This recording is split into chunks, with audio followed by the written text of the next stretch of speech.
Ladies and gentlemen, boys and girls, children of all ages, this is the 67th episode of the Supernova Show. And I am your host, Colton Roberts. And this week, we've got a good show. We're going to talk some Lord of the Rings, the Rings of Power trailer. We're going to talk some Miss Marvel. And then we're going to finish it off with Thor Love and Thunder. And then, of course, like always, we got the main man, the legend, Robert Kastner.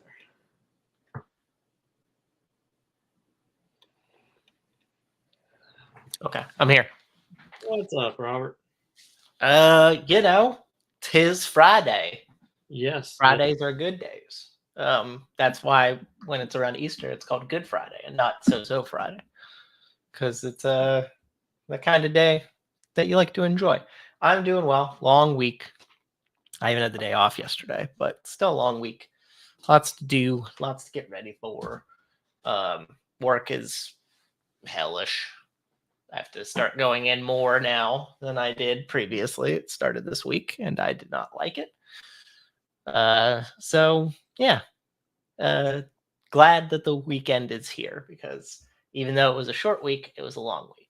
Much like last week, which was also a short week, but a long week. How are you doing? I can't complain too much. It has been a really long week. It's been something else. And it's only going to get longer as I have to work tomorrow. Yikes. 5 hours. Yeah, you got to make that extra money. I'll probably end up working a bit as well, so I understand getting that time and a half. Yep, absolutely. Everybody understands. Everybody out there in the Supernova Show landscape understands the idea of making that money. That's why we do this show, to make that money. Yes. It's been a good week. I prepared and did all the Facebook stuff before we got on. You did. I got all the posts before I was in everybody. Yep. And then I forgot to do all the Twitter stuff.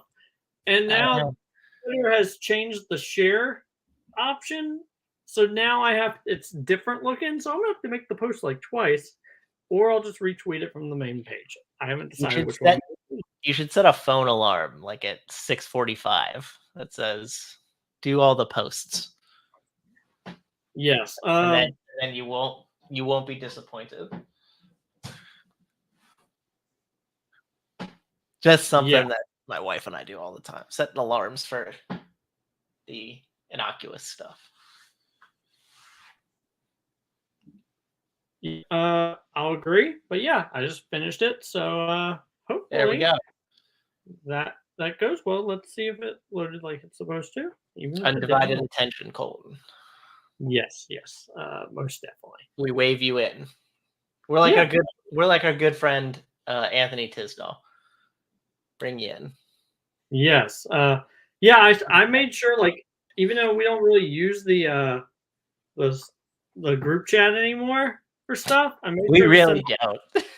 Yeah, I made sure to because I don't really like send the StreamYard thing, but I made sure to send the trailer because important things for Anthony and his love of Lord of the Rings. But yeah, I might independently just bother him every Friday and be like, "Hey, coming on the show today?" Even though I know he won't because he's busy. But I might just do it every week till he gets annoyed with me enough where he's like, "Stop asking me. You know I'm not available." That would be pretty funny. Well, you know what? I'm gonna start next week. Yes. Next week is the birthday weekend for me. So. But yeah, this week was really good for content wise, and like, yeah, too many people died, kept dying. Yeah, that was the problem. Didn't like that.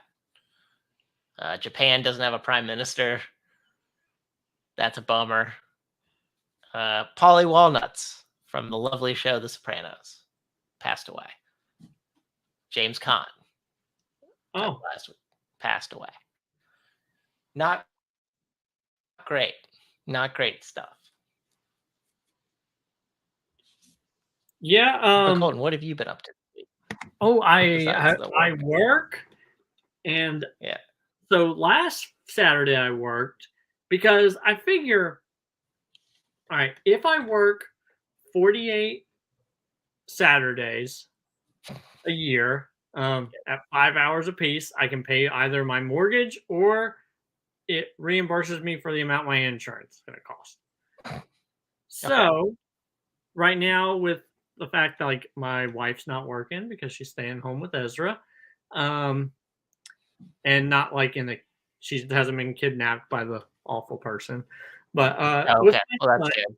yeah. So or been sent into space by some Purgles, and she's not hanging out with Grand Admiral Thrawn or anything like that. So That's we're good. That would actually be pretty cool. I was starting to watch a movie with the first Ezra-based person you had mentioned. Yes. Okay. Have you watched Secrets of Dumbledore? That is the movie I'm referring to. Okay. Because I need to use it for deep cut purposes. Ah, yes, I'm yes. taking notes. I'm about 20 minutes in. Okay, cool. That means next week we'll have something to talk about.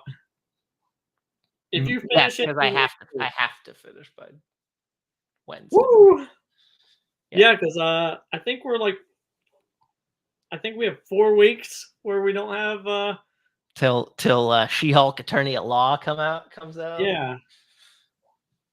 Yeah, I really don't think there's anything else between now and No, I don't know. I don't know of anything of important.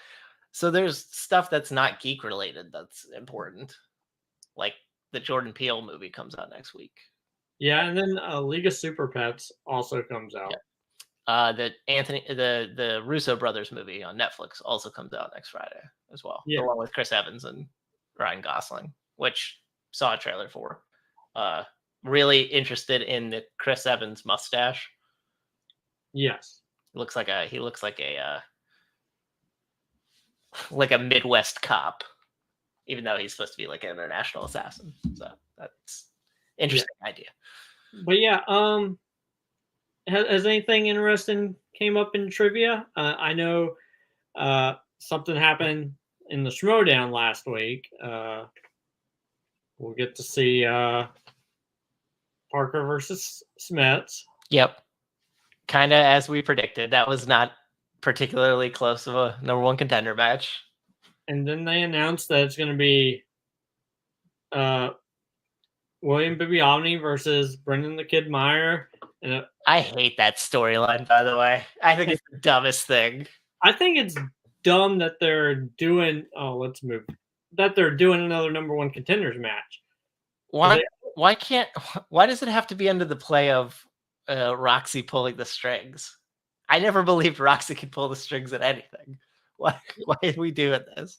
Yeah. And then the winner of that plays Ethan. Yes. So then that will be a number one contenders match. And then they got Ben versus Marisol, which is also a number one contenders match. Yeah, they're doing the IG thing, right? Yeah. We did this IG last year, where we have 3 or 4 number one contenders. Yeah. Which is really like, I guess those are like sub number one contenders till we get to the Uber number one contender match. Yeah, and then they have Dan and his number one contender match that he can just have. That's so silly. But at least like Smets came out and was like, I'll get this match and then one more match at Spectacular. So at least he'll have if he retains the versus that Parker Smets match will be great. Yes, it will. My hope is that if like Parker wins, that the match of Spectacular will be like a 5-way. Yeah. That's my hope. I know it's not going to happen, but that's my hope. Because wouldn't it be great if I think all the matches, since it's going to be the last one, should be like huge. It should be like a free for all, I guess, but not really. You know what I mean? But like, wouldn't you love to see a 5-way IG match between Parker, Smets, Kalinowski, Chandru, and Mara or something. Oh yeah, that would be good. Yeah, wouldn't that just be great? I know the question writers would probably hate it because they have to come up with so much stuff, but is it that really that much stuff? Maybe you have to extend the wheel a little, but I mean, and you have to have a couple more round 3 questions or whatever. Speed round, I guess, would be hard, but I mean, it's just 3 additional people, so you just have to maybe have 1 or 2 extra people watching more buzzers.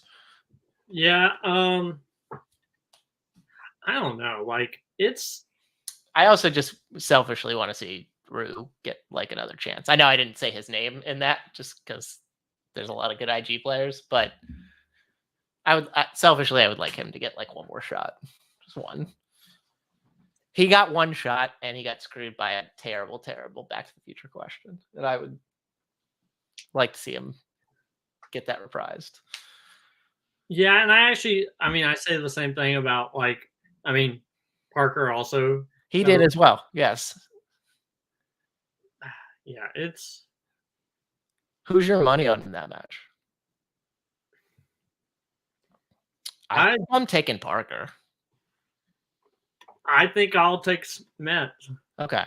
I just think Parker's hungrier because he hasn't done it yet. Honestly, I think it's going to be really weird if he doesn't win the belt because after all the hype, he'll be one of the ones that comes back to the fan leagues, but with nothing to show for it. I really don't want to see him. Really? Well, because I know, I talked to someone about it, and they were like, "There's no way that there are several people that would probably come back. Like I could see Chance come back. Essentially, all the people that came from the fan leagues, I could see go back." Yeah, that stinks. I hate this idea. I want to see a couple people, but it's I want to see non-fan league people come in. That's really what it is. Well, yeah, that's the problem is I don't think we'll ever get unless they were already subpar Schmodown players. I don't think. I mean, wouldn't you like to see a Meltzer Merle? Yeah, that's one person you'll never see come back. I know. I'm just saying that. Wouldn't that be great if that was the thing? I mean, it would, but I also wonder how. I think I don't know. I don't think any of the actual people who have been champion before will come in. No, because they're making their own league or whatever. They're not fraternizing with the common folk. Well, or I don't think they would want to tarnish their legacies because if they came down here, legacy, that's not that the thing is dead. Well, I mean, yeah, but you never know. What if in 2 or 3 years Christian decides to reboot it, but all his players have lost in the fan leagues? That'd be hilarious. Yeah, I don't know. Just say it's a dark time. Just say it's the Dark Ages or whatever. Yeah, but they'll create something of their own outside of that. I'm just talking about wishful thinking. Yeah. And of course, no, they don't want to be embarrassed by common folk. There's a reason in for such a long period of time there was classism. Keep us separate, keep the rich separate from the serfs. That existed for hundreds of years. Yes. Yeah. So anything else in movie trivia? Is that the original question that you asked me? Yeah. I was trying to think. Well, nothing that's really console, but I can't remember for the life of me who it was against. Who? Anthony. Oh, Anthony had 2 matches. Actually, he had 2 matches. It was very weird because I would get the notice about one match, and then there'd be a sub match underneath it. Because my match with Antonio came out against Tim and Cody, and then it was oh, there's also a match of Joe against Kirk. I was oh, I didn't realize we were doing these 2 at a time. That's cool. So those are fun. And then Anthony, yeah, he had a double feature where he and Aaron played Mark and Jay, and then Aaron played Coho, or Anthony played Coho. That's what it was. Yeah, and that was to get into the tournament. summer or fall tournament. I don't know what kind of tournament it is. Yeah, and then I think that's pretty much it. I can think of right now. Multiplexes still work. The summer tournament for multiplex for Warzone is almost done. They had the Bar David match to see who goes to the finals there, and then Boatman plays Cameron Holtzman, and the winner of that plays the winner of Bar and David. So that's almost done. The ladder and fandom is on the last rung. Whoever wins between Manhattan Project and Guns and Ships plays Jake and I in their one contender match. So we know that. And then they're in round 3 of the fandom singles tournament. A round I did not get to because I failed. Oh, I'm sorry. You didn't know this? No. Oh, yeah. I was the 1 seed and I lost to Tyler. Nope, I did not know that. Tyler's 5-0 or whatever. Tyler hasn't lost in singles yet, interestingly enough. And all the top 5 seeds in the 16-team tournament didn't make it to the semis. Me, Scully lost to Coho, which is funny. Holtzman lost to Kaiser in the first round. He was the 3 seed. And Mark Menchaca lost to Javi Madden. And Antonio lost to Javi. So Javi's taking out the 4 and the 5 seed. And right now we're in the semis. It's Javi versus Tyler. And then on the other side, it's Brittany versus Coho. Okay. So it's one of those 4 will play Joe. And Joe and Scully Scully cashed in his free-for-all, his last one standing chip to play Joe. Okay. So a lot of stuff has actually been happening. On multiplex. I have been so busy. Yep.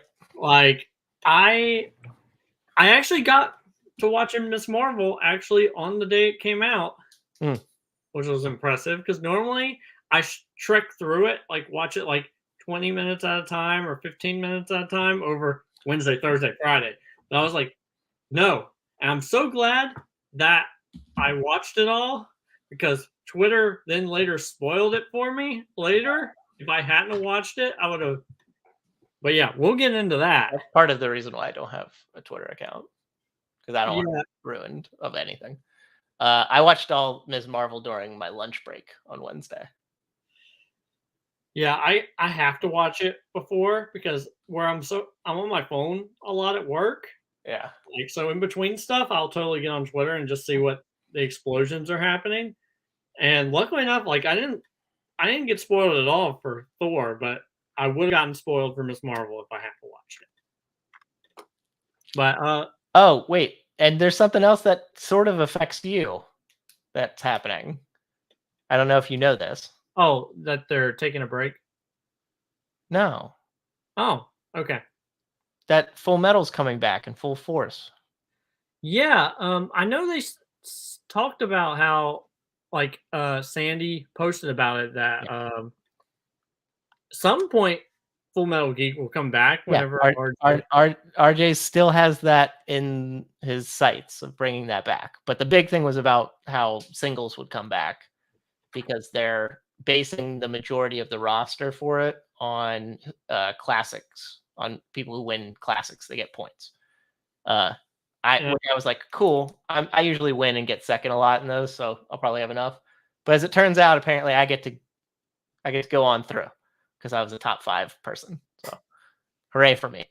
Yeah, I saw that and I saw your name and I was like, awesome. Yep. Me and Kirk and David and Corey Quinto and Spence were the 5. And that doesn't, which when the original post came out, they were like, whoever won the Delve, did well in the Delve, gets in.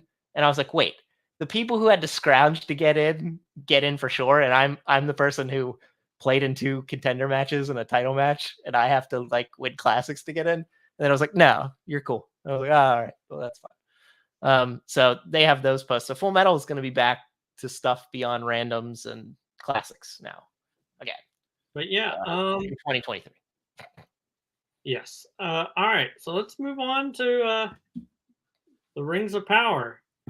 Yes. Which, guess what? Like, how do you feel about this series?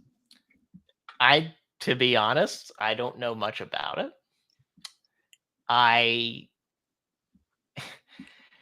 When I think about this, because we're getting House of the Dragon this month or the next month, Yeah. I think about how closely related they are because they're just like thousands of years in the past prequels. And I'm like, yeah, I get it. Prestige TV, we need to spend a lot of money on fantasy epics because the fantasy epics that were from a couple years ago sort of died out, and we need something to take its place. And At least House of the Dragon is 150 years before Game of Thrones. oh, I thought it was like 1,000 years. No. Oh, okay. Well, So I don't know if I'm more or less interested now that you told me that. but Lord of the Rings of Power is 6,000 years before the movies. Holy crap! Okay, I didn't realize that. Wow, Galadriel's like 10,000 years old or something. Yeah, like all right. It's all really according to what part of the Second Age that they're doing because man, they are showing so much in this trailer that is like, is it near the end of the Second Age? Is it at the beginning of the Second Age? Is this show gonna be just like the entire Second Age? Because that's 3,000 years worth of history there. How long do they intend to go on this show? Well, I mean, like theoretically, if most of the characters are elves, the cast can be there forever. But all the human characters will die off every 120 years or so. So we'll have like 30 new humans, but the elves will just look slightly older, but with more makeup on, so that it makes it look like they're the same age. Yes, exactly. Like at first, I was not happy with it because I thought like they were doing some like creative stuff. Because from what I heard was they didn't get the rights to the Silmarillion, so there's some stuff that they can only reference the appendices in the 4 novels that they have the rights to. And I was just like, why would the Tolkien estate give up all their guns? Because they paid $1 billion for it. They wouldn't. I'm saying the Tolkien estate wouldn't give up everything. That's where George Lucas made his. That's where he made his mistake. He didn't hold on to anything. Well, yeah, but I thought like, R.I.P. Christopher Tolkien was the one that held on to most of that stuff, and now that his son is the head of the Tolkien estate, he's the one that's just been like, but yeah. So, but apparently the showrunners, anytime they wanted to use something, all they would do is email Christopher Tolkien's son, was like, hey, can we use this? And he'd be like, yeah, cool. I wish I was the head of an estate. Doesn't it sound like a cool job? Yeah, a job where you don't really have to do anything, but it sounds official. Yeah, well, I mean, you do have to like continually protect your IP. Yeah, but you have so much money to do it that you can afford so many lawyers to unravel or keep the red tape raveled around you in a big protective cocoon. Yeah, the fact that like he just made $1 billion off of Amazon. Nothing. Yeah, nothing. That must be cool. Yeah, it's like a Social Network, which is a movie I haven't seen, but it's the line. It's a famous line. $1 million isn't cool. You know what's cool? $1 billion. Like, yeah, especially if you don't do anything to earn it. Yeah. But yeah, like it's the more and more I see, the more and more I like the show. Okay, so the teaser you were lukewarm on, I guess, but you're like, now I have a full trailer, and as it goes along in that trailer, I'm a little bit more invested. Yeah, like the one part I don't like is like we talked about it when the teaser came out. Like technically, the elf man should not have a shaved head, but if they explain it that because he's in love with a human lady, the elf shaved his head because that's dishonorable, I'm cool with it. Same thing, like the dwarvish woman should have a beard. Yeah. But now that I've seen more teasers with it and stuff, I'm just like, it's fine. It's whatever. And like, I'm a huge Tolkien person. So like, in the newest trailer, we saw an old dwarf. Yes. So that's Durin the Third. No shit, really? Yeah. So his son is the dwarf that we've seen in the other stuff, the red bearded dwarf. So he is Durin the Fourth. And I don't necessarily like that because the dwarves, they only ever name in their culture, they only ever name their the king Durin whenever they believe that they are the re-embodiment of the first Durin. So they do like Dalai Lama reincarnates. yeah, so there shouldn't be two cool. at the same time. Father and son should never be both named Durin because it's supposed to be the reincarnation of the first Durin. Interesting. So Well, I don't really the Dalai Lama's never procreated, so they didn't have that problem. Yeah. So I don't really like that, and I don't really like that they show so much of the Harefoots because the reason why hobbits are such a big deal in the Lord of the Rings and the Hobbit is because no one knows what hobbits are, Yeah. and they're supposed to be like mysterious. So unless they just don't interact with any of the elvish, men, or dwarven characters, then it doesn't. Like if they're just off by themselves, I'm cool with it. But as soon as they interact with one of those three races, I'm gonna have a problem with it. Well, that'll probably happen. So Yeah. imagine that you're gonna have an issue. But early. I do like the references to Sauron because like Yeah. all the Galadriel being like, "You haven't seen what I see," Yeah. and Elrond being like, "I've seen things," and she's still like, "You haven't seen what I see," Yeah. and like she was around when Sauron's master was trying to rule the world, so like in that part of the history, like Elrond doesn't know what's going on there, so I'm completely cool with it. Like, so she would have recollection of, I know what Sauron is, and he's gonna mess stuff up, and I'm very interested to see like they haven't released any of the casting for who is going to play Sauron, and I like that because that means it could literally be anyone. And because Sauron normally, like, yeah, he's in his armor and he's all and he's got the ring, but sometimes he takes on a fair form, so he looks like a normal dude, like all nice looking and stuff, and it could be literally anyone, and I like that. So, who's like the biggest person in this movie or in the show? Who's like the person that you're like, this person's been in stuff? I don't know if there's anyone. Oh no! Oh, that's right. Sorry, the guy who plays King Durin is the dude from Westworld. I like that dude. Okay. Yeah. He's Yaxley in Deathly Hallows Part 1. Oh, okay. Yeah. You know, the guy who like catches them and they try to go to Grimold and then Ron gets splinched. That guy. Yep. Yeah, he's Durin. Okay. He's the dude I know. I don't know. I don't know anybody else. Yeah, I also don't know who anyone is in this cast, so I kind of like that. But everybody will be a star. You're a star, kid. This is your star turn. But yeah, I'm very excited for it. Like, I don't know which one I'm more excited. I hope House of the Dragon. Oh, sorry. I knew this one dude sounded familiar. The guy who plays they just said it. Hold on. I just had it on the thing. High King Gil-galad. Oh, Gil-galad? Gil-galad. He's Abraham Lincoln vampire hunter. Oh my god, he is. Yeah. All right. So there's two people I know. Okay. There we go. Killing it. Yes. I forgot he was in Jessica Jones too. Weird. Okay. There's people I know.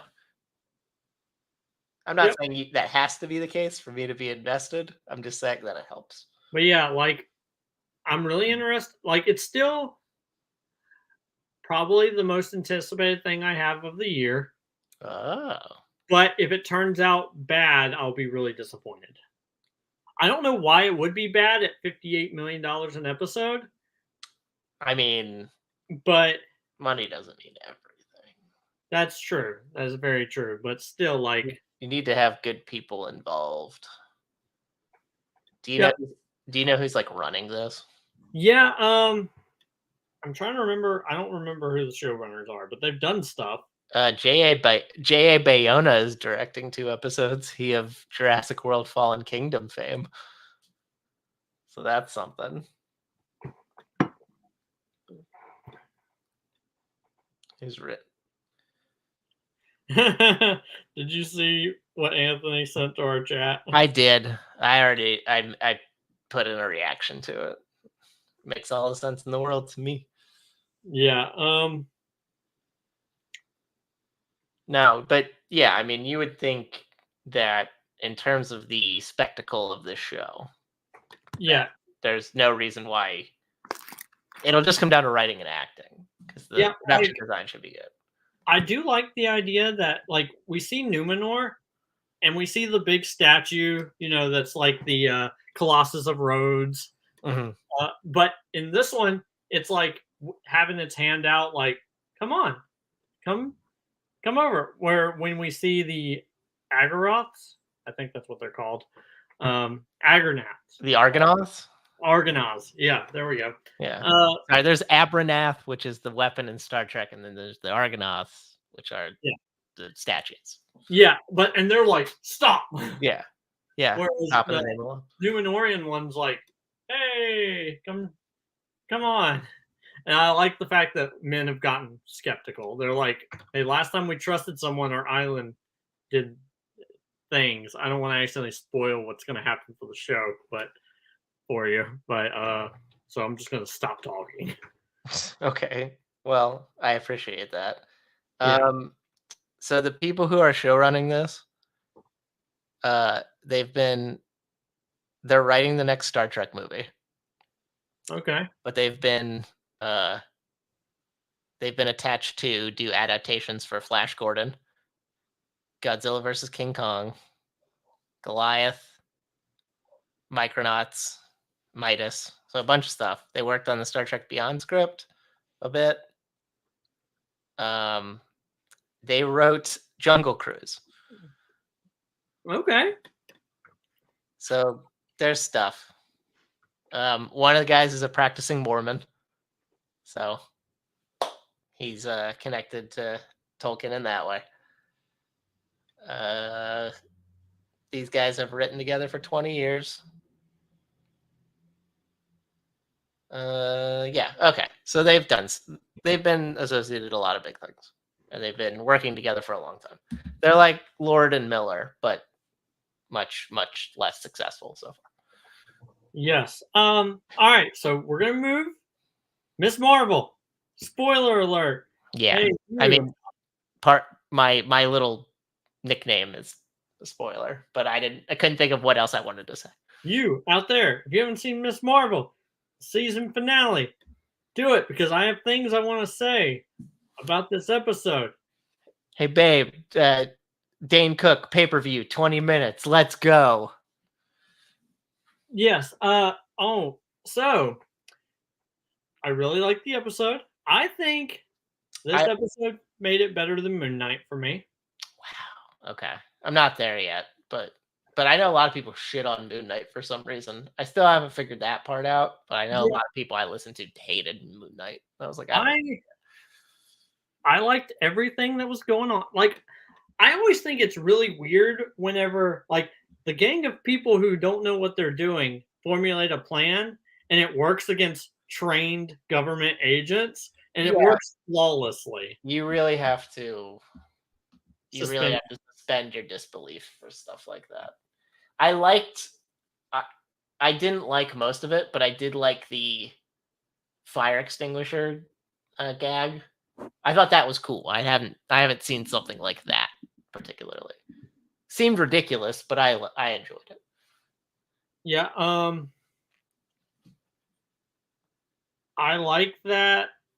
I like the speech between her dad and her up until the ending of the speech. Where he says Ms. Marvel? Marvel? I didn't like it was just it. They could have just cut it off. Yeah, I mean, yeah, but they're not subtle on Disney shows. I know. It was just too much. Like I mean, it was beautiful. I like that. I like the way her family rallies around her. Yes. I like how they don't give a crap about the impending danger of being a superhero. They're like, yeah, that's cool. We support you. I'm like, wow, what a loving family. And I know people have been freaking out because she's the first mutant in the MCU. Like people freaked out that she's not an Well, they said she has a mutation. yeah, but which like in my mind, like I actually don't mind that because originally she was supposed to be a mutant in the comics, but they wanted to make her the first Muslim superhero. Mhm. And because if they made her a mutant, then Fox would get the film rights to her. So they Yeah. made her an Inhuman. Yes. And because Ike Perlmutter at the time was like, I'm not sacrificing any money to other people. So that's when he put the Inhumans movie out there. And then they did the awful when Kevin Feige took over, he was like, no, we'll just make that a TV show and it will be horrible. And then no one will ever want Inhumans ever Well, we again got Black Bolt. in Multiverse of Madness. And that Yeah, was, he was dispatched very quickly. yes. Cool idea, and I like the way he was dispatched, but yeah, no, Yeah. they needed an inlet, and that's what they thought would be the best course to do so. Although it's kind of confusing because she's a djinn, and the bangle's supposed to like be a conduit for the power of the Nor, but she's also a mutant. So is her? Yeah. I was listening to something like, is the mutant power that she can control the Nor power? Is that what it is? It's like that's really oddly specific, but whatever. I'm sure it will progress, and I'm sure the Marvels movie will treat it fairly. I'm sure she'll get enough time. Yeah. And then About that. her switching places in the universe with Carol Danvers is interesting. Is it weird that I kind of like? I wasn't expecting Brie Larson to show up, but I was like, you know what, this. I had like a weird. I don't want to say I had a premonition that something like this would happen, but I swear I've in my head Presque-Vu. I swear I'd seen like Carol Danvers in like a weird suburban room in my head. So I wasn't gonna be like put money on it, but I think I had like an inkling of an idea from a weird ethereal plane. Yeah, like now again, this this makes me feel like where in the timeline is all of this stuff happening? After Shang-Chi, I bet. Well, yeah, but she's in space during after Shang-Chi. So Do, unless the Marvels do takes we place know that? well, I mean, We don't know where she took her meeting, right? yeah, We don't know where she took the meeting. She just left. She's like, Bruce has my email, and he's like, I don't have her email. yeah. So we don't know where she was exactly. So, that's true. But yeah, like I'm wondering is like I don't know. Like it's so weird. Like the My timeline. assumption of the Marvels is that Carol was like in the middle of some sort of dispute, and now Kamala's there. She has to try to rectify it, but it goes badly, and then like her family sees Carol Danvers, and there's some sort of explanation, and then Carol has to go find her. Yeah, and then I guess Nick Fury will be like, "Yo, Monica's up here. Come grab her." But That was a great Samuel L. Jackson impression. yeah, Yeah. I know. I didn't drop. I don't use profanity, so I couldn't get into character fully without an MFer in there. So yeah, But Give me yeah, all these monkey flying snakes on this Monday to Friday plane. yeah. Yeah. But yeah, I think it was. I was like of all the Marvel show finales, it was a better finale. I know people hate like the CGI of it, and yeah, the CGI was not fantastic, and apparently people who work at VFX and work with Marvel don't like that job and are rushed and don't feel like they're paid fairly and don't feel like they're given enough time and feel like they're abused when they work there or work with them. But that aside, I liked it was not a typical Marvel show finale. And that's what I liked about it. Yeah, like I said, like it's my second favorite of the Marvel shows. I think I would have it third, fourth. There are tiers, and I think it's in the second tier. Okay. Personally, those middle episodes were very boring to me, and Yeah. they didn't really grab me. So I like the beginning, I like the end, but As someone who like last episode, I cried when it was the moment between her and her grandma. yeah. And then I was starting to tear up when it was her and her dad until he was like, "You are our Marvel." And I was like, "Oh, that's so sweet. Miss Marvel." I was like, "Oh, shut up." No, they have to say that for people who don't understand. That's what we're getting at. I thought there was another cry-worthy moment, but I'm trying to remember what. Oh, it's like when her mom gives her the costume. That's pretty good too. Yeah. It's pretty emotionally satisfying, and the costume's great. It's definitely the best Marvel TV costume Yeah, it is. of the Disney Plus shows. Take out like Daredevil and stuff, like street level Daredevil, not Daredevil with his full costume. I like Daredevil with like cargo pants and the thing wrapped around his face. That's my favorite Daredevil. It's just so like makeshift, but I love it. But no, of MCU Disney Plus shows, it's definitely the best costume, and it might not even be close. Yeah, I'm trying to think. I mean, Wanda's costume's not bad. Yeah, Wanda's is good. I really like King Loki. I like his. Okay, It's pretty fair. funny. It's Yeah, pretty funny. President Loki. You mean? Yeah, President Loki. Okay. Um, I mean, I like Alligator Loki. yeah. He's my favorite. Like, I hope if Alligator Loki better be in season 2 of Loki, we're gonna have problems. Yep. Yeah, So no, it was good. I enjoyed it. It played against expectation a little bit. It had a little bit of the same stuff, but the end stuff allows us to have a conduit to new stuff, which is good. And yeah, I'm a little bit more looking forward to the Marvels.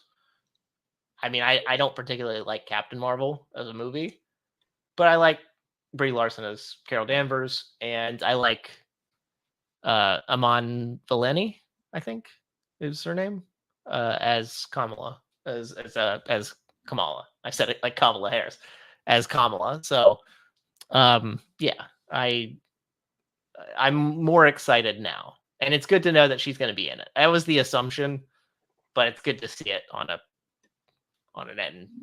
end title sequence. yeah, this is one of those things where like, not to get political, but this character has made me apparently a racist because I called our vice president Kamala Harris, and someone was like, "It's Kamala."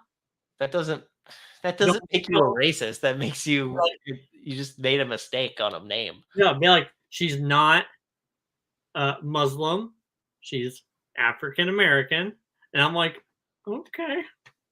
And I remember when someone said that because the only way I've ever heard it was Kamala Khan. So Yeah. I always just assumed that's how it was. And I remember when the person I was out in public at like a Walmart or something, and someone turned around and told me I was a racist, and I was just like, Well, you can't trust what people tell you at Walmart, and I mean anybody. yeah, That includes people who work there. You can't trust anything that people say. And two, had you not heard Kamala Harris's name? uh, not really. Okay. Like I Not didn't. you don't get into you don't pay attention when there's like election stuff. Well, yeah, that's it was right about that time Ah. whenever it was. Oh, okay. So it was before the heat of that picked up. I got you. Yeah, because I had never heard of her at all, and I like, don't think I did until we started the like primaries. I think at primaries I started to know who she was. But no, again, don't trust what people say at Walmart. yeah, but They're crazy. so you want to move on to Thor 4? I would very much like to move on to Thor 4. Okay, so Spoilers, spoilers, spoilers, spoilers, spoilers. spoilers, spoilers, spoilers. Spoilers. All over the place. Spoilers. I'm I like those ghosts. loved it. You loved it? Yeah. Okay. Like, I don't think it was as good as Ragnarok, but Okay. it's pretty up there. Like, I really think like I would have it at like 10 at the time. At now, I need to watch it again. I think I would have it at like 10 or 11 as of now. I have it at 14. You have it at 14? Okay. Yeah. Wow, But you said you loved it, and you have it lower than I liked it a lot, but loved it's a little strong. well, because like all the things above it, I just like I have Miss Marvel and Moon Knight above it, Interesting. but I love those series. And then of course I have WandaVision and Spider-Man No Way Home, and two of the actually all three of the Spider-Man movies are above it. Interesting. Like, so, but yeah, like I've seen so many people think that it's just not good. Garbage. A lot of people Yeah. think garbage. And I will say, like, there are times in the movie where I was just like, I hate that. I understand that they had to have the Guardians in it because of Endgame, but I don't. It make Phase 4 seems like the least planned. Like the first three phases seemed like they were really planned out. Like everything was planned out. Yeah, they And had a singular bad guy to get behind. They don't have that yet, at least as far as we know it. It could be the guy who sets up Secret Wars, whose name is escaping. The Beyonder. It could be the Beyonder. We just haven't seen him yet. It could be Galactus, which yeah, we haven't been introduced to him yet because we haven't figured out the Fantastic Four X-Men stuff yet. yeah, it could be Arsham the Judge or whatever. Yeah, it could be Arsham. Yeah. But yeah, I mean, I hope not, but it could be. I don't think I would like it if it was Arsham. I don't particularly care for that movie at all. So like, yeah, no, I don't want it associated. No, it's.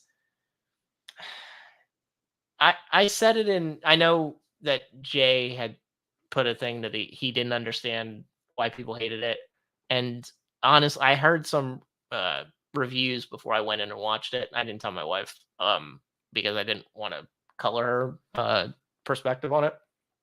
But when we finished, I was like, I don't know why. I must have watched a different movie. I don't understand what people's beef with it is. Not everything is undercut with a joke in that movie. There's nice, solid stuff that makes you feel things in it. And yeah, then they switch to doing more comedy, but it's not everything is undercut and it's not all jokey. How I see it is, and people would probably say that I'm looking for an answer to a question that nobody asked. But when I think about like the tonal inequality of the movie that a lot of people have the problem with, I think that the movie is a personification of the characters' feelings about where they are currently and where they're going. Like the whole point of this movie was Thor doesn't know what he wants to do now with his life. That's the case with everybody in this movie. Jane doesn't know what she wants to do with her life now because their life is getting taken away from her, and she thought Mjolnir would help, and it's not. Valkyrie doesn't know what to do with her life because she's king, but it's hollow, and she can't find a lasting relationship, and she's still hitting the bottle. Korg doesn't know what he wants to do, especially after he becomes just a freaking face until the end when he meets Gary. I don't remember the name of the male rock monster that he's going to procreate with, but like there's so many of these people who don't know where they're going with their life, and I think the movie inhabits that. And I don't think it does it in a way that's super jarring. I think it does it in a way that it's not completely smooth, but I don't think it should take you out of the movie. And everything is punctuated, if you have a problem with it, with parts that have heart and decent level undertoned comedy. It's not all in your face. Ragnarok, I think, is a funnier movie. Funnier. But I like this movie for what it tried to do. And it did make me feel things. Do I wish there was more Christian Bale doing stuff? Sure. He's great. I wish like they said, he's the God Butcher. We saw him butcher one God. He should be butchering multiple gods. The problem is I think Taika cut too much stuff. There's too much stuff on the cutting room floor, which has led to like legal battles with Lena Headey and all this other stuff. Like we were supposed to have the Grandmaster, we were supposed to have Eitri, we were supposed to have all these people that got cut out. Yep. I think that's just the main problem, is there's just not enough in it. People think there's too much fat on it. I actually think there's not enough. And that's my feeling about the movie. That, again, people could say I'm looking in the wrong places and I'm not really seeing the point of the movie, but I watched it and I enjoyed it. I had fun with it. I think characterizations were good. Did some characters get short shrift? Sure. It's a lot of characters in the movie. That's going to happen. But I think the only thing that was wrong with is it could have used some more time to flesh some things out. That's it. So do you think this movie is a romantic comedy? Sure. Okay. That's what I was picking up. And like, as soon as we saw Jane, I knew she was going to have cancer, because I know that's like her storyline in the comic. Yeah. And I like the fact that like they didn't really, because in the comics, the reason why like the chemo's not working is because she never sits in between. She never has a session and then chills out before turning into Thor. And then the Thor force pushes the toxin or the chemo out of her body, so she doesn't. Whenever she returns, she's weak again. So, of course, they couldn't like explain stuff like that in a 2-hour movie. Yeah. So I like the fact that while she's Thor, it's helping her. But whenever she goes back to being Jane, the hammer has weakened her.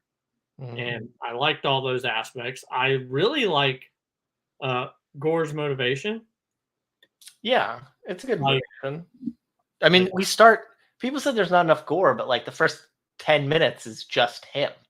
Yeah, like I remember getting into the theater because for some reason, like sometimes my movie theater, like let's say the movie starts at 12:30, you can assume there's 20 minutes of credit or previews and stuff, right? Yeah. Apparently at like 12:10 the preview started, and at 12:30 the movie started. So I got in there like 2 minutes late, was ready for the thing, and he's just walking across the desert, and his daughter's dying, and I'm just like, oh, where's Thor at? I was like, how long have I been in this movie? And apparently not long at all. Given what I heard about the movie, I was surprised this was the opening. I was like, oh, I thought we would just be kicked in the face with jokes the way I was told how this movie was. And that's not how it starts. And there's plenty of emotional things. You know, romantic comedies have undertones of sadness in them. They're then heightened by the comedy. That's the whole point. I will say the entire Stormbreaker getting jealous thing, I think that was done a little too much. I liked all of it. I like when people speak to inanimate objects.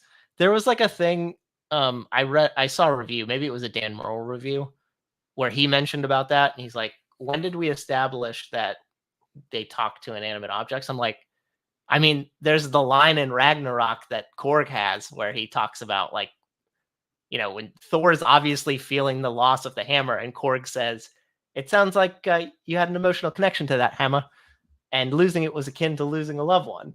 He's like, I never thought about it that way, but yeah. So like, of course he would talk to his weapons. Of course he would. Odin talks into Mjolnir in Thor, and I know it's like an incantation or whatever, but you're still talking into the objects. So the fact that they imbue them with this like personality makes sense to me, because they've had personalities the whole time. It just wasn't quite as overt. Yeah. So we've got a guest coming in just a minute. Oh God. Who is it? No, don't tell me. Don't tell me. Okay. So, but yeah, like I really liked it. I did think it was weird that like when he had the hammer originally in Endgame, Stormbreaker didn't care, but in this one it was used for comedic effect. But yeah, like, well, Stormbreaker wasn't being dissed. Yeah, and actually he passes Mjolnir back to Cap and is like, I take the big one. So he wanted Stormbreaker then. Yeah. All right. So I'm gonna go ahead and bring in our Yes, dear. Who Mrs. is it? Mr. Amaru Moses. Oh, Well, I was Man. under the impression that he was debating and I didn't. I was, but Oh, it okay. finished, and I saw y'all were talking about Thor, and I Oh. don't know if you've gotten to Miss Marvel yet, but I've been wanting to discuss these things for a long okay. time. So Okay. I saw what y'all was talking about. I was like, send me a link now. I'm not going to stay on here forever because I still have to eat dinner, but I want to talk. Okay, well, we'll talk about Thor, and then we'll jump back to Miss Marvel so you can talk about it. We started with Miss Marvel. But yes, I really liked it. Like I told Robert, there were some parts that like I thought the screaming goats I thought the first time was funny, and then it was just too much. Oh, after I that. love it every time. I don't know Well, why it's people like get sick of Every it. time. Every Every time. time. it gets me. I'm like Like- just laughing, and especially when they run into the Shadow Realm war, it's just like into And a a- wall. It was fantastic. And a beat, and then just, hilarious. It's great. It's great joke. Great idea. Yep. I like the pantheon of gods. I like that idea. You like the dumpling god? My wife loved the dumpling god. She's like, hey, Yeah. bow. I thought it was weird. Like the entire time we were there, I was like, "Oh, Gore's gonna show up and kill some of these people," because like the gods that he's killed were actually on the planets they were supposed to be. Yeah. But these are off just dicking around and having orgies. Apparently, like I thought he was gonna show up and murder some fools. And Orgies are what gods do.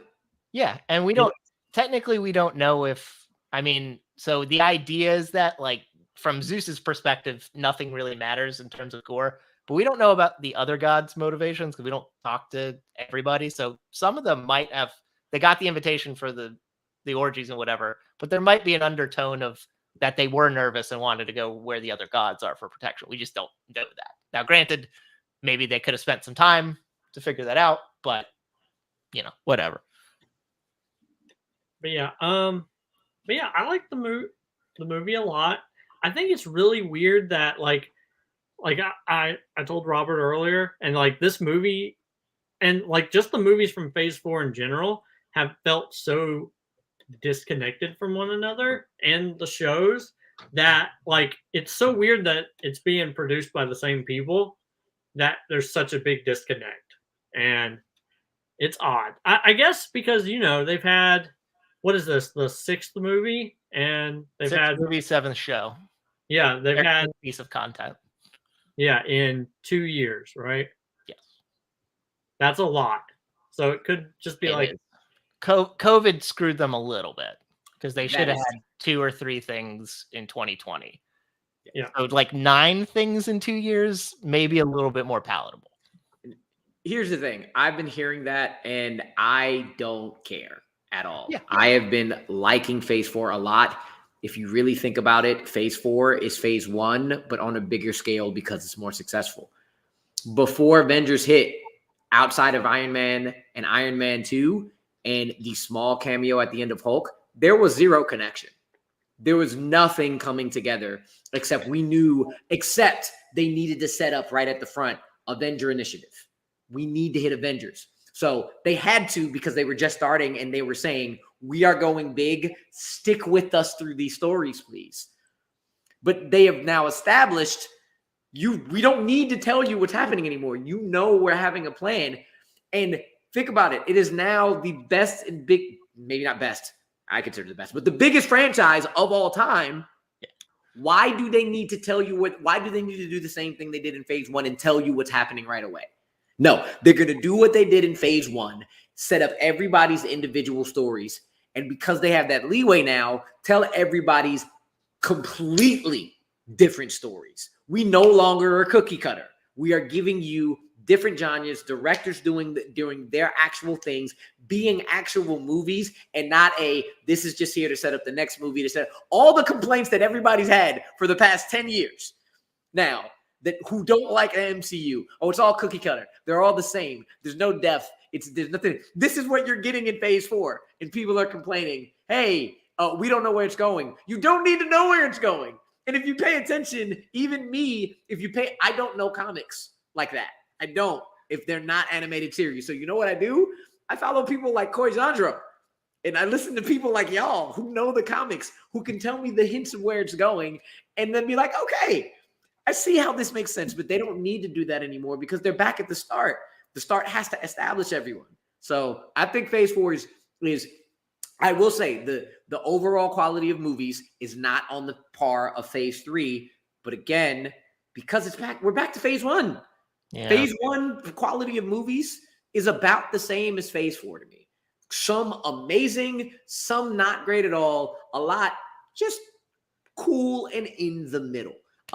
They just have more of them because they can do more of them now. And that will lead to where I think Thor Love and Thunder is. And I put this a very big caveat. I need to see this again to establish where I have it. But right now, it is dead last of every Marvel movie I have ever seen. Dead last. Because it is a comedy that isn't funny. You cannot be a comedy and not be funny.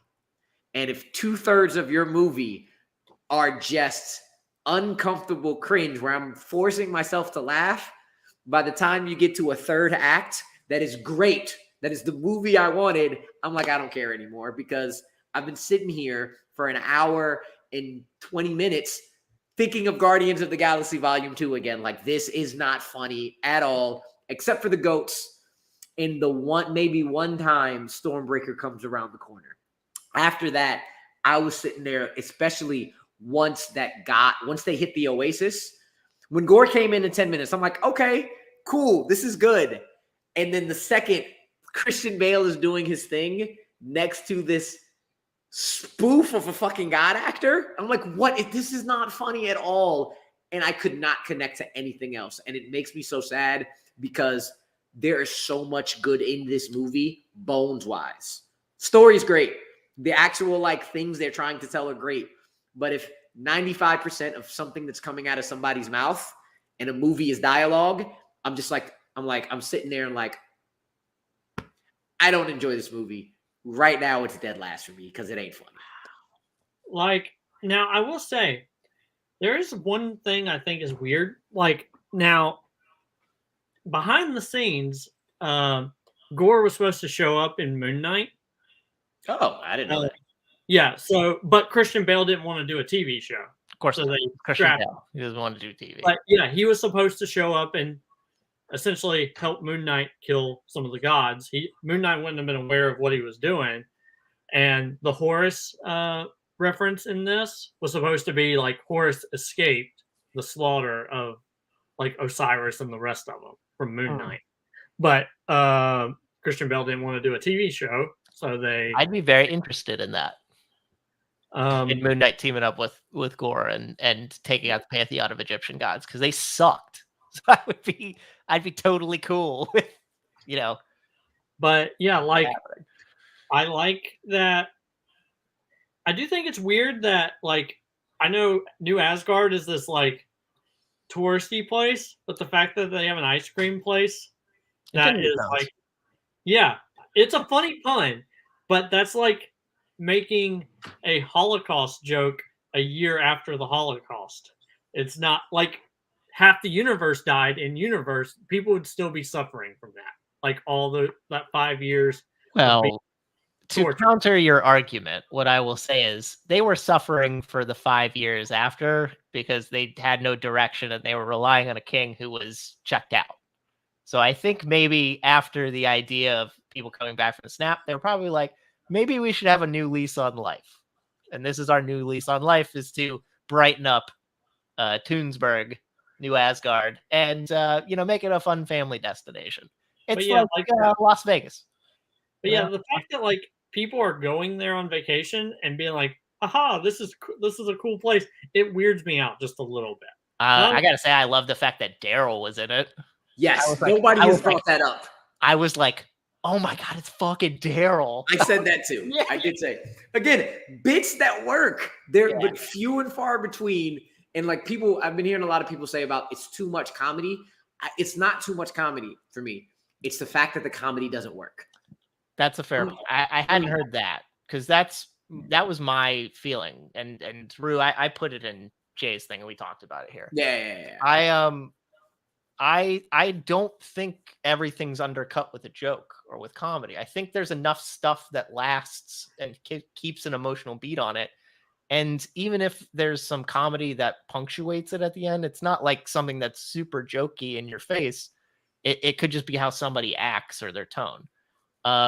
Did you like, because I was trying to think of, because you're right, there's not like a joke in mind that really comes out. The goats obviously like stand out to me, but I think the part that is probably the funniest on its own is like their dating sequence. When we go back in time and we see them like riding the tandem bicycle, and we see like how it is that their relationship like ends, where she's like, I had to stay up all night and do like quantum whatever. He's like, well, I had to clean up all this. She's like, you had to clean up one dish. She's like, I still had to do it. Those were the kind of stuff that like, and like when they get drunk and that's punctuated. That's also nice as well, because we find out like the reason behind why it is that Mjolnir calls for her, and that's sort of sweet and adorable. So that's sort of like the part when I think of what might be the funniest. That's sort of undertone comedy. That's sort of what I think of. But I guess your criticism is fair. It's not one I've heard very often, but it's fair. Yeah, and I've come into it after watching it. I was like, this is probably going to be the most divisive because it's a comedy, and comedy is the most subjective thing ever. Mm-hmm. So coming out of it, I was like, if you found it funny, this movie is amazing, because that's probably the point you brought up is probably why I'm so much more mad that I low key hated watching the film, because that montage is great. Yeah, but it's narrated by Korg, who is doing too much to me. His joke, when I say doing too much, I mean Taika rides that line a lot for me. Mm-hmm. Taika's comedy is either absolutely hilarious or not good at all. So like in Free Guy, Taika was the only thing I didn't like in Free Guy. I thought he was over the top and wasn't funny. But I absolutely love Ragnarok. I absolutely love Jojo Rabbit. And What We Do in the Shadows is one of the most hilarious movies I've ever seen. So Korg had stepped over that comedic line for me, where I was sitting there like, this is really cool, but the narration is cringy to me.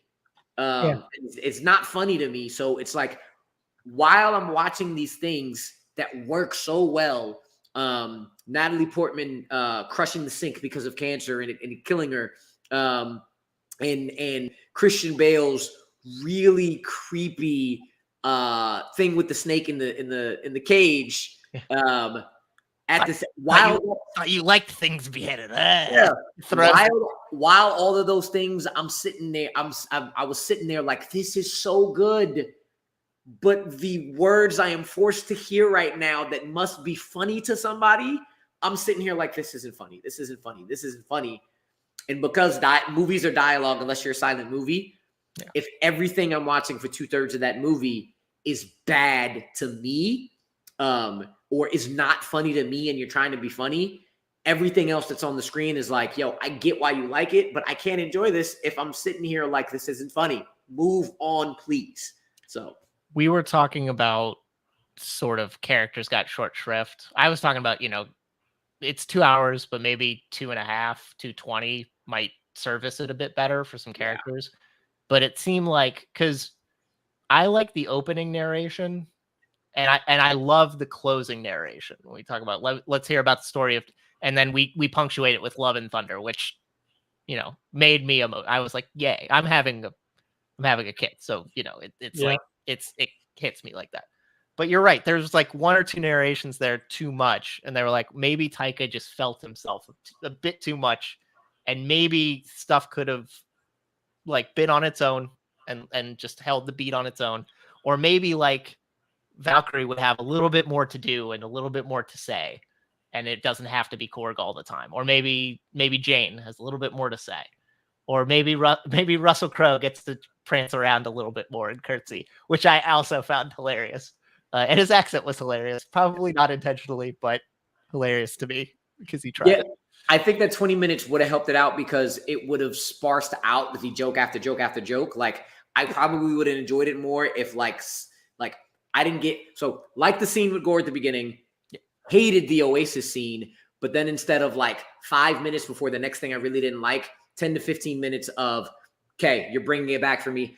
And I would start to accept more the things I don't like because there's so much more. There's more gore. There's more Valkyrie. There's more of that balanced stuff that will allow me to get, okay, I can take this cheesiness now because what they've given me in between the last time allows me to take a breath.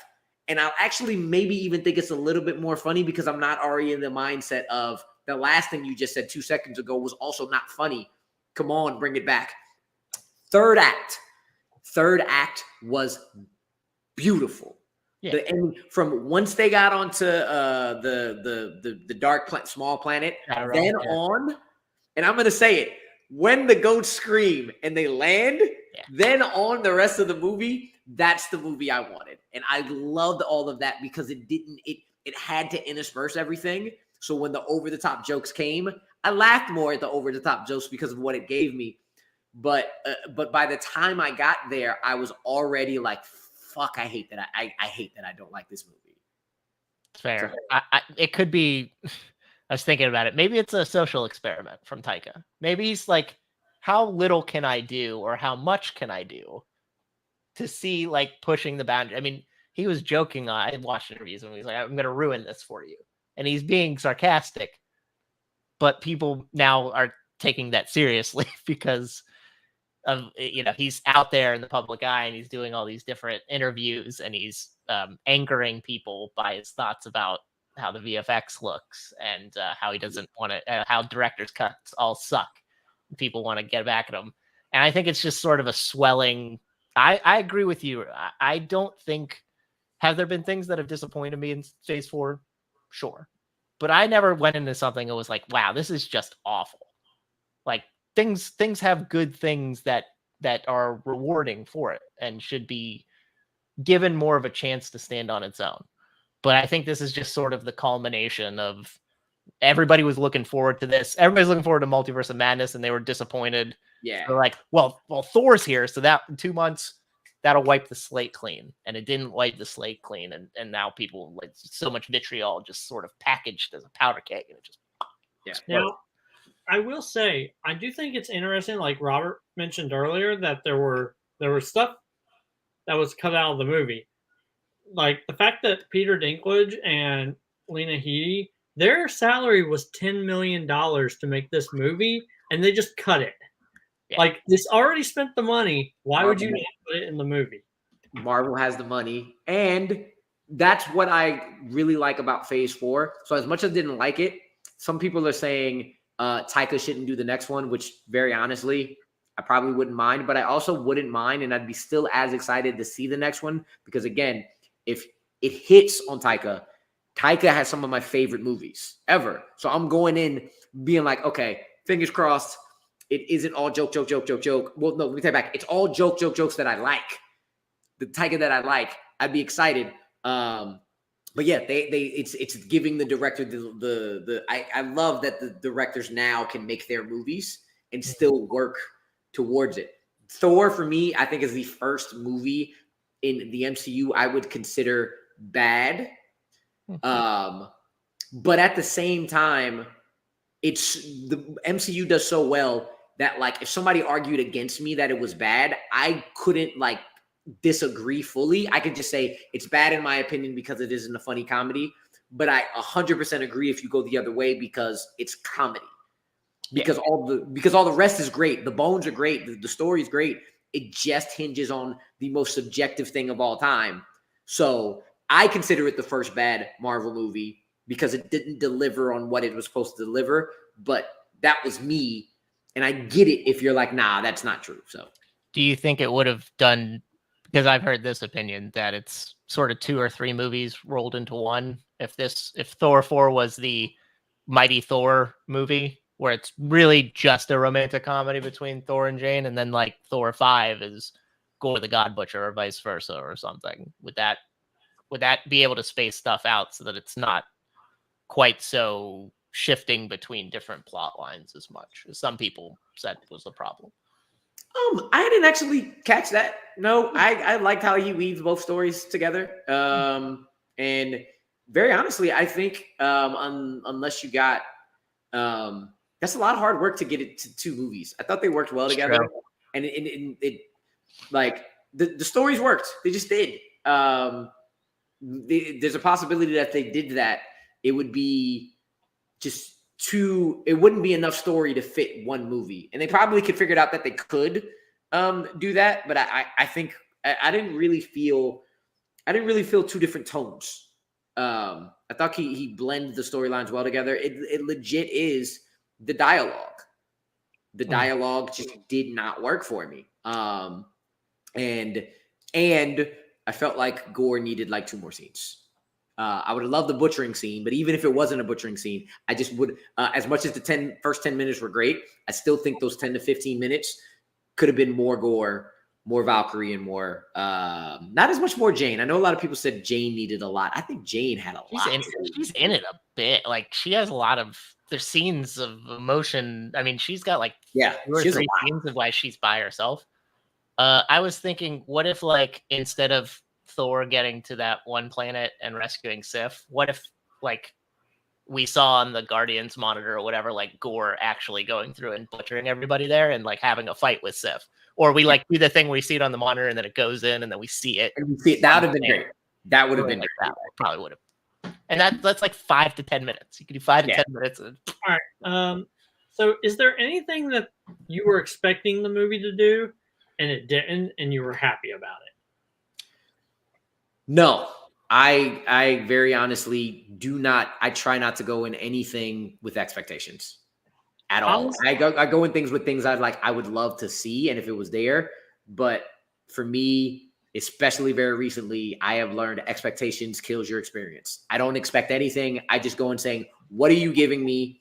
How did you deliver on what you're giving me? Even though I'd love to see this thing, if you don't give it to me, let me judge it on what you give me.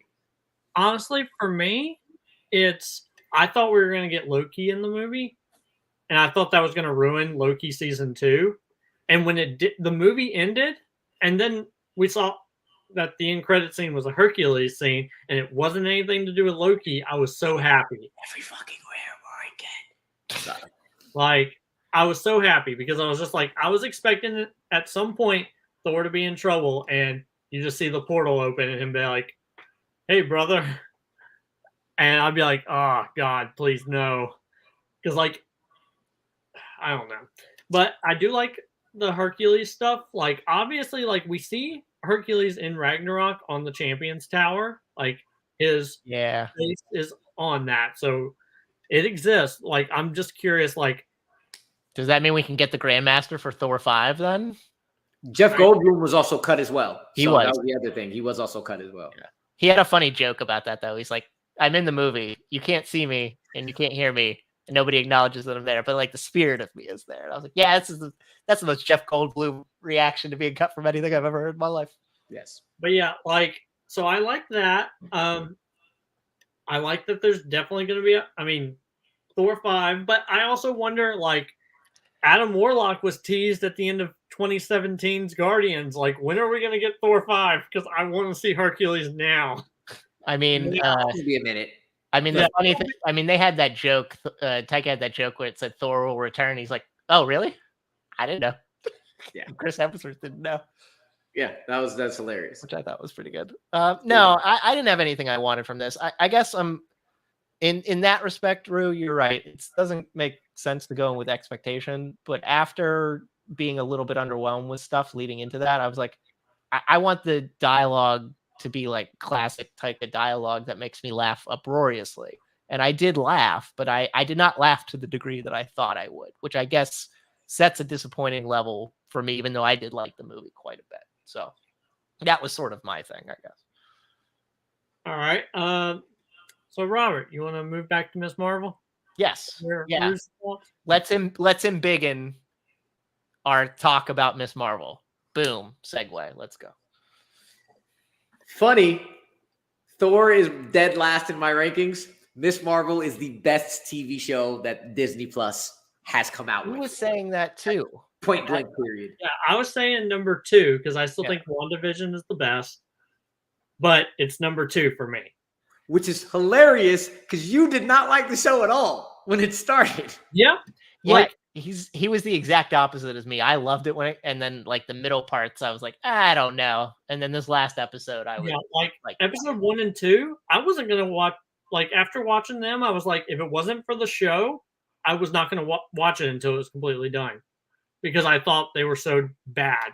And then gosh, yeah, 3, I'm 4, with you. I'm with you. and Rick. then That's my 3, thought. 4, and 5 made me cry. 6 almost made me cry until he was like, you're our Marvel," and I started tearing, and he was like, "Miss Marvel." I was like, "Get out of here!" But And people just have to know. People just have to be. I know. led to I was watch just them.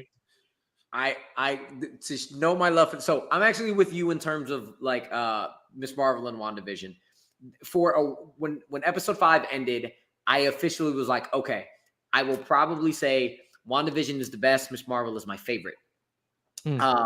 And if you want to really know the love I have for Miss Marvel, you're not supposed to get into Twitter arguments. Yeah. I had time today. So go look at my Twitter argument from today. I had time, and it was absolutely hilarious and fun to do so. I am going to cape for this show from here on out. This is the one time, or one of the few exceptions in my movie-going experience, that if anybody says this show is bad, you are absolutely incorrect. You are wrong. I have been arguing with a bunch of different people for the last 6 weeks at how incorrect they are. And I was going to go at you because episode 1 and 2 are 5 out of 5 perfect. They're very endearing and charming. They're 5 out of 5 perfect with flaws. Yeah. Because the entire show, this show has flaws. The villains are way too underdeveloped because of the 6-episode structure. It's probably one of the worst villains in the MCU. Yes. I don't give a shit about the villains in this. Story-wise, acting-wise, Najma was great and a great actor, but she wasn't given anything to fucking do. No. I mean, she was like, I'm helpful in episode 3, and then it was like 20 minutes later, I am gonna kill you. The whiplash was enormous. Yeah, I was gonna call off her. And then the whiplash back in episode 5 from going to, I left him behind. No, I must save him. Where did that come from? I don't know. That was bad. Iman Vellani is the most charming person ever, and she's not acting. This is her, and that's why she's so great. And I would say the other criticism, which really isn't a criticism because I didn't think it was that bad, but when she finally had to do dramatic scenes, you could kind of see her acting inexperience. And I'm just like, that's just the fact that this is the only thing she's acted in. Yeah. And she's not the best, but she's not bad. It's just like, okay, you aren't an actor yet, but you will get there. I also think some of the writing hurt her as well. Like, because in Disney Plus series, you're not allowed to go as far into stuff as you would like to. So that sort of hamstrung her. But I would say this is 3 for me. Yeah. But I have this thing where I know people shit on Moon Knight, and I still love Moon Knight.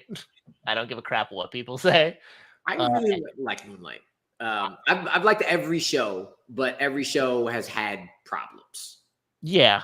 I found this. I wish I enjoyed the middle episodes a little bit more. That's all. Yeah. But I'm with you. Like when I watched the first episode, I was like, I didn't think I would like this as much. I was going in like, I know of Miss Marvel sort of, but I don't know what to expect from this. And then I was uber pleasantly surprised. And I did enjoy. I think this was probably the best finale of the shows, more than likely. Despite its faults, and its faults aren't even necessarily with the show at large. It's with like how Disney constructs things in Disney Plus shows. I went on the exact same path you did. One and 2. My whole thing about Miss Marvel is the fact that they did not focus on the superhero. They focused on the story and making us care for Kamala and her family and her friends. The first 5 episodes, the action is a little lacking. The superhero aspect is a little lacking. But by the end, I don't care about that anymore because the 6th episode stuck the fucking landing. And the 6th episode is mostly action and superhero stuff. And I'm like, I get it now. She's a 16-year-old. She doesn't know how to use powers. Of course, the action isn't going to be great. And the fact that they built up the fact that you care about them so much, and the 6th episode using how much you care about everybody to really then say, here's the big action you wanted. Here's the big, even though the special effects are which that's a whole nother conversation about what they do to MCU VFX artists. Yeah. Everything hit so well in the finale because of all they did to build up the Kamala and not Miss Marvel. They built up Kamala and her friends and her family. 1 and 2 were absolutely perfect to me. 3 was a drop because it had the villain whiplashy thing, but I loved the wedding. And the weddings, and it might be the best sequence of the whole show. It's wonderful. And everything that the wedding built up to, with the conversations with Muniba and Kamala, the conversations with I actually don't know the dad's name. I know him as Abu and Amir. I used to know I had his name in my head and I lost it. So that was a drop, but not a huge drop. I think episode 4 is overall the weakest for me. Because it had the most action and superhero stuff before it actually was able to congeal into that, but it still had a lot of really good character moments between Kamala, Muniba, and Sana together. And that ending was great. And then for episode and then episode 5 is a little bit better than average because I think the first 2/3 in the partition is the best part of the whole show. Aisha and Hassan's love story, going into how they smartly brought in Kamala, is the best part of the whole show because it was emotional and the time travel thing actually made sense. And then the last 15 minutes back in present time was not very good. It sucked. The action sucked, but luckily they ended on Muniba, Sana, and that part's decent. But that other stuff was like, oh no, this is bad again. Oh, we talked about it because I was like, well, they wrapped up the stuff. I was like, I didn't even know what episode 6 was going to be because I didn't know what the conflict. I know that like Damage Control's trying to find them, but I was like, do I care? Do I care that Damage Control is going to find him? And then this episode rolled it in a bit better than I exactly. For me, I'm glad they ended it because the clandestines were not it. I low key wish they kind of flipped it and made Damage Control the central conflict of the whole thing. It'd be better, but however, at the same time, it's like, okay, how would they have brought in Kamran so well at the ending? Because I thought Kamran was great. I thought you were right. This is the only MCU show that stuck the finale. I know a lot of people like Loki's, but it's really just them talking for like half an hour. And it's on the back of oh my gosh, blank. Jonathan Majors. It's on the back of Jonathan Majors. Yeah. That's why. This made up for all the missing action. This continued with the great character stories. The Kamran's, I love that they didn't make him a villain. I love that they made him conflicted. Wrapped up Bruno, wrapped up Nakia, wrapped up Amir, wrapped up Muniba. They wrapped up everything so well where it's like, now you're all of you who are like, I want a superhero show. Give me super. You're gonna get superhero now. Go enjoy the actual family drama that you got. Mm-hmm. You're getting episode 6 is your superhero stuff. Stop complaining. I like anything that wants to show me a culture that I don't have much of a concept of.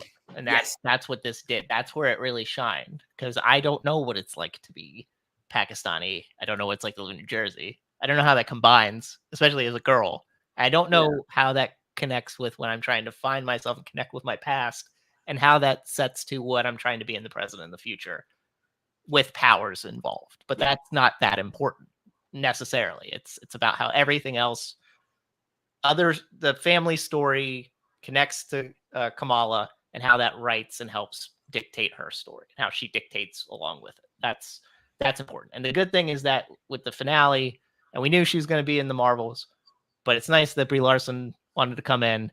I think we sort of could probably guess how that starts, but you feel good about how it is that a movie would treat Kamala after getting this little run of TV, give it a bigger budget, bigger stars to work off of.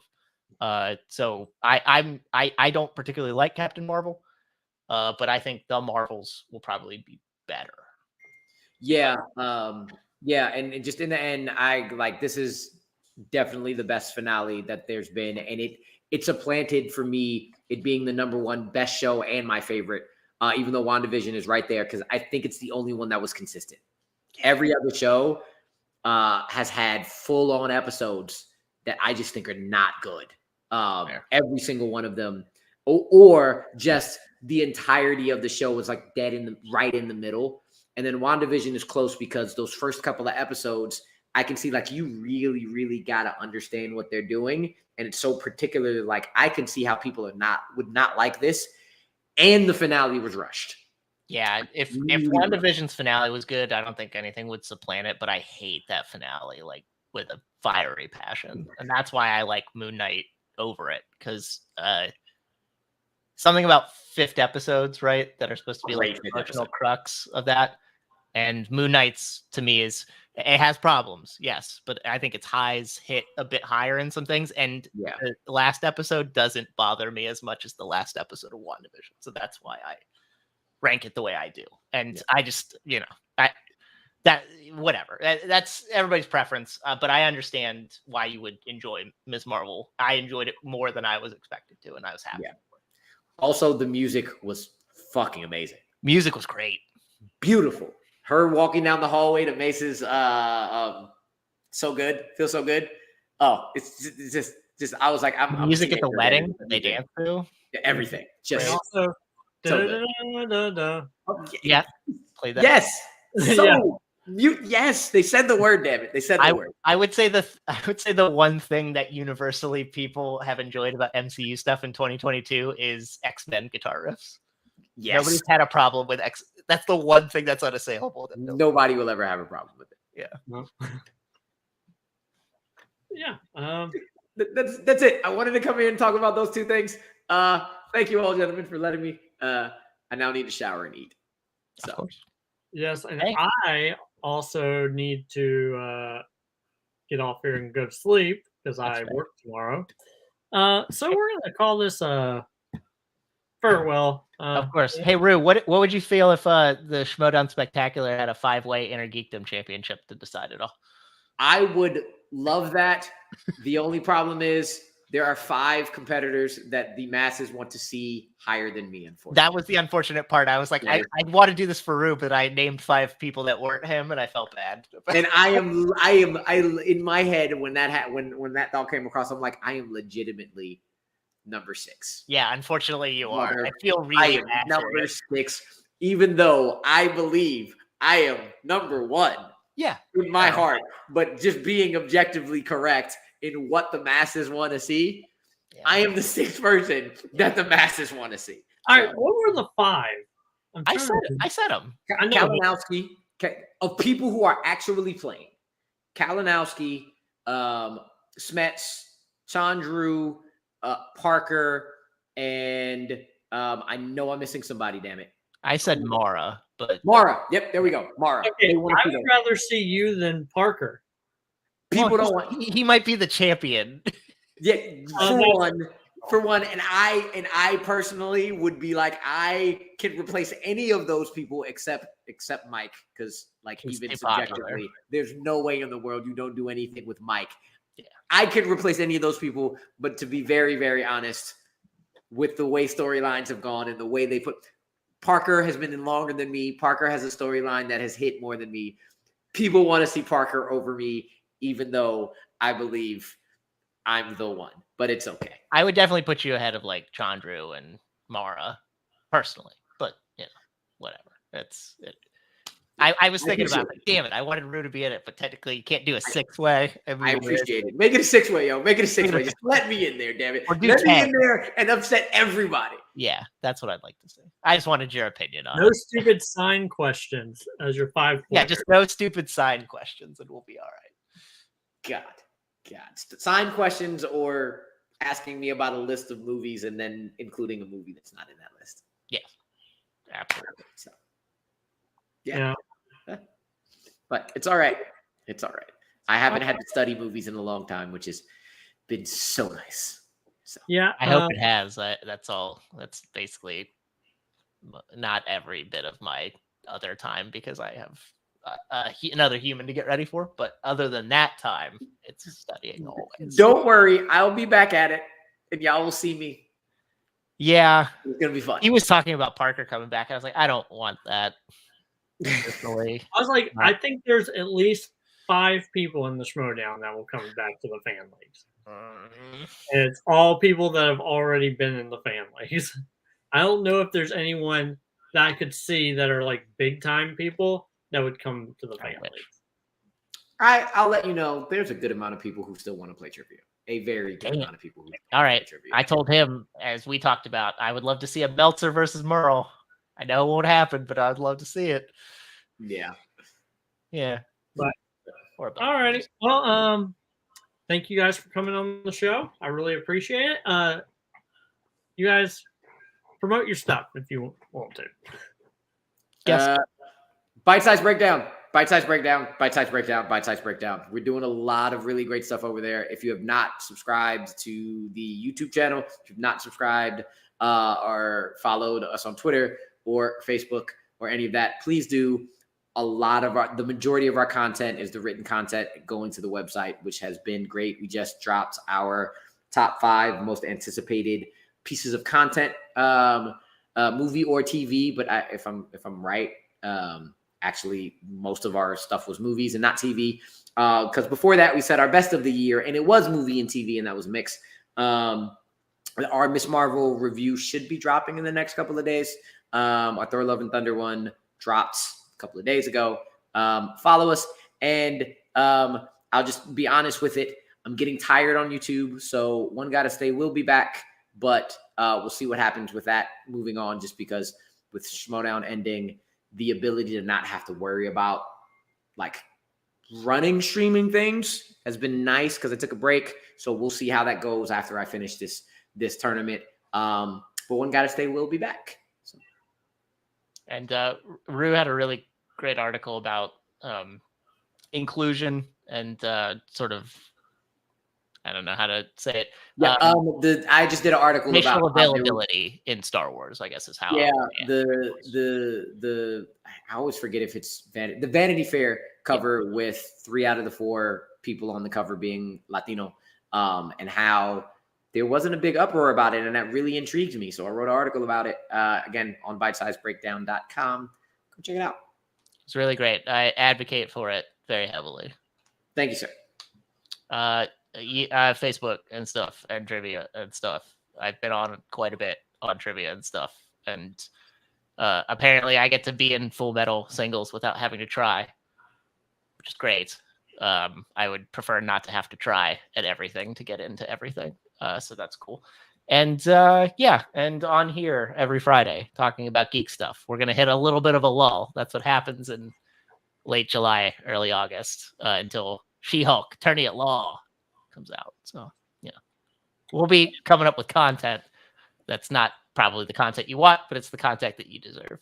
So good. Yes, and of course, follow me on Twitter at Colton Robert Tate, and you can follow the show at Supernova_show.